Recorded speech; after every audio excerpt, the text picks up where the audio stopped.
చిన్ని కృష్ణుడు మన్ను తింటుంటే మందలించిన యశోదకి నోరు తెరిచి చూపిస్తే ఆ చిన్న నోట్లోనే విశ్వమంతా కనిపిస్తుంది. అలాగే విశ్వనాథ్ గారి సినిమాల్లో ఒక చిన్న సీన్ లోనే ఒళ్ళు గగురు పొడిచేటువంటి ఎమోషన్ ని సృష్టించగలుగుతారు ఆయన. ఇప్పుడు చూసే సినిమాల్లో ఒక ఎలివేషన్ ఇవ్వడానికి మనకి ఆ, ఒక నేపథ్యం అనేది దర్శకులు చాలా పెద్ద ఎత్తున సృష్టించాల్సి వస్తుంది.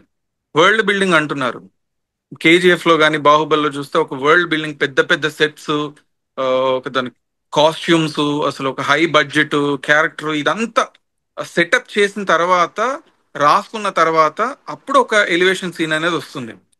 కానీ ఆ, అంతకంటే గొప్ప విషయం ఏంటంటే అసలు ఇవేవీ లేకుండా మన సాధారణ మనుషులకు సంబంధించినటువంటి జీవితాల్లోని సన్నివేశాలని కూడా తీసుకుని అంత ఇంపాక్ట్ కూడా కలిగించవచ్చని నిరూపించిన అతి కొద్ది భారతదేశ దర్శకుల్లో మన విశ్వనాథ్ గారు కూడా ఒకరు.